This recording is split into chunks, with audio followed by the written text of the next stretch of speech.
Hi, welcome back. I'm Chuck, and today we're going to talk about my upcoming move and the benefits and struggles to moving with a workshop.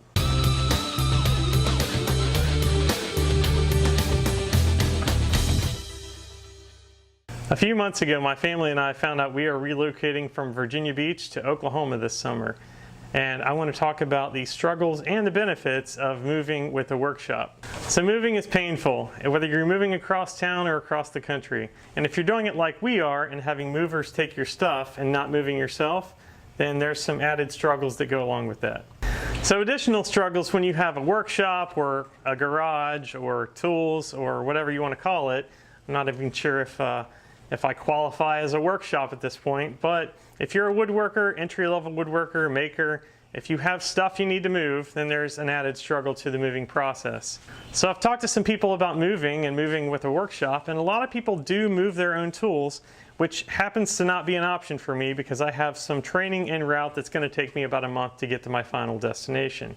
I am going to take my smaller stuff with me in my truck, the hand tools, but the larger tools, the router table, the miter saw station, the table saw, outfeed table, table saw, workbench, whatever you want to call it, the bigger items, the larger stuff to move, I'm not going to be able to move myself.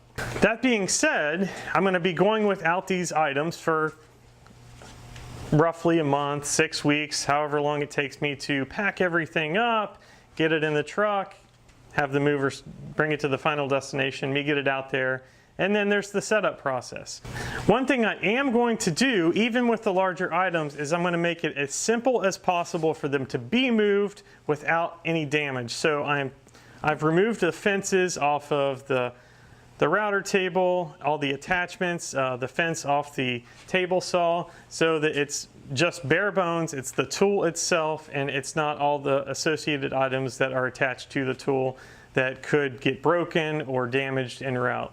So knowing that I wasn't going to stay in this location for a long time, and honestly, when I started becoming a woodworker, becoming an amateur maker, I'm probably still way amateur compared to most people, I knew that it was probably a good idea to put everything I built on casters because I really didn't know about shop setup and where things would end up and how to configure things. So the benefit to that is it's easily portable and things can be moved around on the truck and en route to the final destination.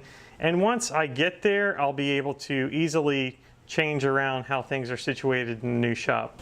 Another struggle with moving is some of the things we use in woodworking or making, such as paints and stains. Those items can't be moved on moving trucks and aren't a good idea to have in your car in the middle of summer for a few weeks while you're going to a new location.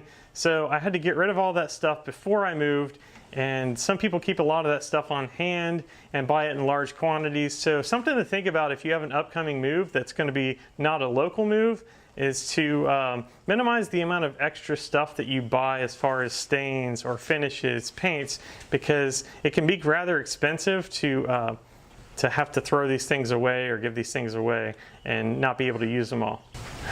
And lastly, when you're moving, you can't make YouTube videos for the duration of your move because you don't have access to your tools. Not only YouTube videos, you can't do home projects. You can't do anything while your tools are not with you. So you have to go without your stuff for however long that is. In my case, it's going to be probably a little over a month. So those are some of the struggles associated with moving, some of the things that I have upcoming that I'm kind of like fighting through. There are some benefits though that I have with this move, and I want to talk about some of those. So in my current shop, I am occupying one half of a 2-car garage.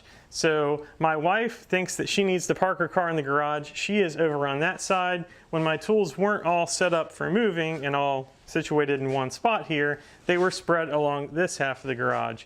So my next shop benefit to me is going to be a little larger. So when you're moving into a new space and you have the opportunity to upgrade or upsize the shop, and that's definitely a benefit to moving.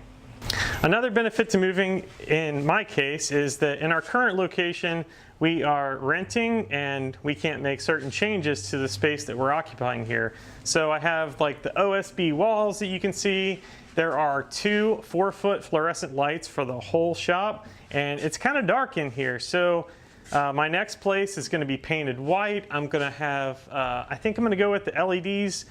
Seems to be a better option nowadays. Install a lot more lighting in the garage. The ceiling will be painted drywall as well. So it'll be a lot better for video. It'll be a lot better for safety, for woodworking. You can see a lot better when it's lighter, and don't have to worry about adding additional lights or adding like camera lighting when you're doing shooting. Along with the lighting, I am going to have a better electrical setup. So we are in a freestanding garage that has one 110 or 115, one outlet on that side of the garage that's on the other side of where my wife parks her car, and I run a extension cord up through the top of the garage over to this side and plug it into a power strip and plug all of my tools off of that. So there's cords and trip hazards and things. It's another obstacle to overcome in my current place, to where it's a struggle. So along with that, I have the dust collection set up to it, the table saw, the miter saw. If you have more than one thing going at once, sometimes it trips the breaker. It's a 15 amp circuit. So in my next shop, I will have the ability to change that. It already has a lot better of an electrical setup. I'll be able to add 220 where I want to. I'll be able to add more outlets on different circuits as needed for the different tools. Next thing I want to talk about is flooring. So in my current shop, like I said, I'm renting. This is a garage floor. This is just a concrete slab. So I will be working in a garage in my next location, but I want to put down maybe that epoxy. I'm looking at the epoxy on the flooring.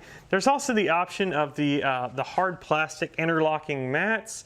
I use these foam mats right now just where I'm standing in different locations around, and those are okay to stand on just for anti-fatigue, but they don't help with the cleaning situation.